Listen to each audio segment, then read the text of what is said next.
بسم اللہ الرحمن الرحیم، السلام علیکم۔ آج آپ سے ایک اہم مسئلے پر گفتگو کرنا چاہ رہا ہوں، اور ہو سکتا ہے کہ بہت سارے لوگوں کو میری یہ بات کچھ اچھی نہ لگے اور وہ اس پر تنقید بھی کریں، لیکن چونکہ معاملہ عقیدے کا ہے، ایمان کا ہے، اور معاملہ حد سے گزرتا جا رہا ہے، اس لیے اس کو ہائی لائٹ کرنا ضروری ہے، اس پر بات کرنا ضروری ہے، اس کو انڈر ڈسکشن لانا ضروری ہے۔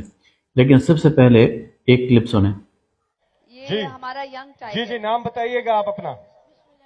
اونچا بولیے گا۔ السلام علیکم،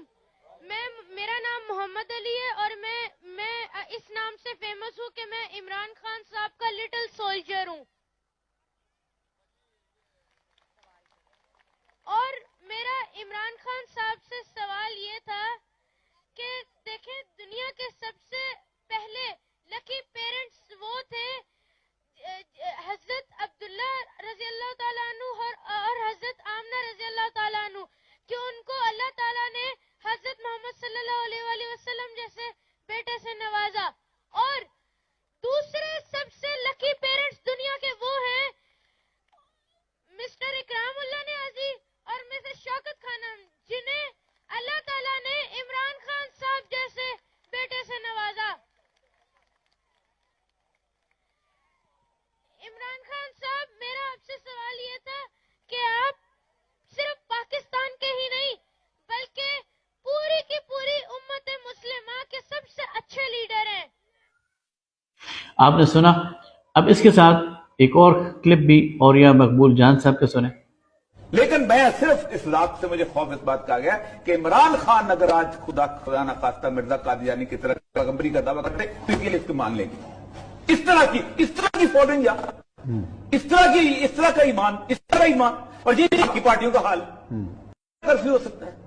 لیکن میں صرف اس بات سے مجھے خوف اس بات کا گیا کہ عمران خان اگر آج خدا نہ خواستہ مرزا قادیانی کی طرح پیغمبری کا دعویٰ کرتے تو یہ اس کو مان لے گی۔ اس طرح کی فوٹنگ، اس طرح کا ایمان، اس طرح ایمان، اور یہ کی پارٹیوں کا حال کرفیو ہو سکتا ہے۔ لیکن میں سب سے پہلی بات تو یہ ہے کہ یہ دو کلپ سن کر آپ کے ذہن میں کیا بات آئی؟ یہی نا کہ یہ اندھی عقیدت ہے، اور عقیدت ایک حد سے زیادہ جب گزر جائے اور وہ تمام حدود کو، قیود کو کراس کرنا شروع کر دے، تو پھر یہ ایمان کا مسئلہ بن جاتا ہے، یہ عقیدے کا مسئلہ بن جاتا ہے، اور اس میں پھر بہت بڑی تباہی اور عاقبت کے حوالے سے بہت بڑی خرابی، اور دنیا اور آخرت کے حوالے سے بہت بڑے نقصان کا ایک اندیشہ شروع ہو جاتا ہے۔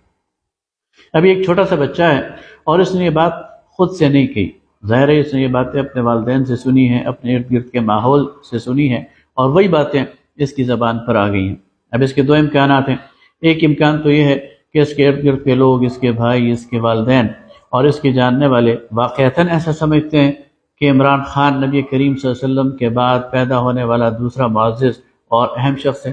یا پھر اگر وہ ایسا سمجھتے ہیں تو اس کا مطلب یہ ہے کہ انہوں نے تمام انبیاء کرام کو، اس کے علاوہ صحابہ کرام رضوان اللہ تعالی علیہم اجمعین کو، اولیاء کرام کو، اور آج تک کے صلحاء امت کو بالکل مائنس کر کے امت کے اندر ایک ہی فرد کو لا کر نبی کریم صلی اللہ علیہ وسلم کے پیرلل اور مقابلے میں کھڑا کر دیا۔ اگر وہ واقعی یہ سمجھتے ہیں تو یہ عقیدے کی تباہی ہے، اور اگر وہ ایسا سمجھتے نہیں لیکن فیم حاصل کرنے کے لیے اور سستی شہرت حاصل کرنے کے لیے، اور اس بچے کو عمران خان سے ملاقات کے لیے اس کی زبان سے یہ کلمات کہلوائے ہیں، تو یہ بھی یکساں کبھی ہے اور بہت ہی بڑی جسارت ہے، بہت تھوڑے فائدے کے لیے۔ دوسری بات یہ کہ اس محفل میں موجود ہزاروں لوگ سن رہے تھے، کوئی ایسا ایک بھی اللہ کا بندہ نہیں تھا جس نے اٹھ کر اس بچے کی اصلاح کی ہو اور کہا ہو کہ ایسا نہیں کہنا چاہیے، یہ ہمارے ایمان کا مسئلہ ہے، یہ ہمارے عقیدے کا مسئلہ ہے، اور اچھے طریقے سے ہی، مناسب انداز سے ہی بچے کی تعدیب اور اصلاح کرنے کی کوشش کی ہو۔ عام لوگوں کی تو کیا بات،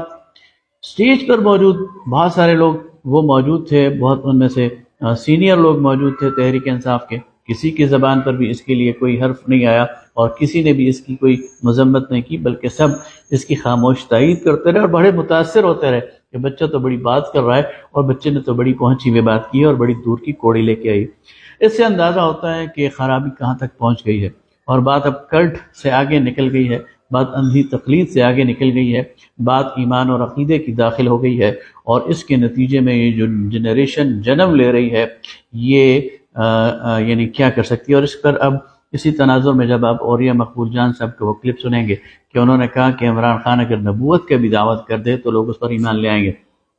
اس سے اندازہ ہوتا ہے کہ ہم اپنی سیاست میں، ہم اپنی محبت میں اور ہم اپنے پسند اور ناپسند میں کتنا آگے بڑھ جاتے ہیں۔ بات جب تک قائد اعظم محمد علی جناح تک تھی، اس کا تقابل تھا تو ہم برداشت کرتے رہے، ٹھیک ہے آپ کا سیاسی رہنما ہے، آپ اس سے محبت کرتے ہیں، آپ اسے پاکستان کا نجات دہندہ سمجھتے ہیں، آپ کو اس کا حق ہے، لیکن جب بات اس سے آگے بڑھ جائے گی تو پھر ہم آپ کو روکیں گے، آپ کو ٹوکیں گے، آپ کی اصلاح کرنے کی کوشش کریں گے کہ بھائی اندھی تقلید میں اتنا آگے نہ بڑھ جاؤ کہ اپنے دنیا اور آخرت کے خسارے کا سامان کر لو۔ اپنی نوجوان نسل کی فکر کیجیے، اپنی نوجوان نسل کو دین کا صحیح شعور دیجیے، اپنے نوجوان نسل کو کسی کی اطاعت اور کسی کی اتباع کے پیرامیٹر سمجھائیے اور بتائیے کہ اللہ اور اس کے رسول صلی اللہ علیہ وسلم کے علاوہ اور صحابہ کرام رضوان اللہ تعالی علیہم اجمعین کی جماعت کے علاوہ، انبیاء کی جماعت کے علاوہ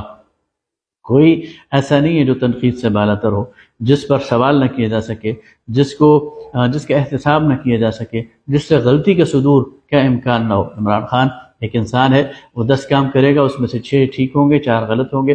جو غلط ہوں گے اس پر اس کا احتساب ہونا چاہیے، جو ٹھیک ہوں گے اس پر اس کی تعریف ہونی چاہیے۔ لیکن اگر آپ یہ سمجھیں کہ اس کے علاوہ تو دیوتائی کوئی نہیں ہے، اس کے علاوہ کوئی رہنمائی کوئی نہیں ہے، اس کے علاوہ نجات دہندائی کوئی نہیں ہے، اور اس کے علاوہ جو سب ہیں وہ چور ہیں، وہ لٹیرے ہیں، وہ ڈاکو ہیں، تو اس کا مطلب یہ ہے کہ آپ غلط راستے پر چل رہے ہیں، اور آپ جب غلط راستے پر چل رہے ہیں تو یہ اندھی تقلید آپ کو گہری کھائی میں پھینک دے گی۔ بہت شکریہ۔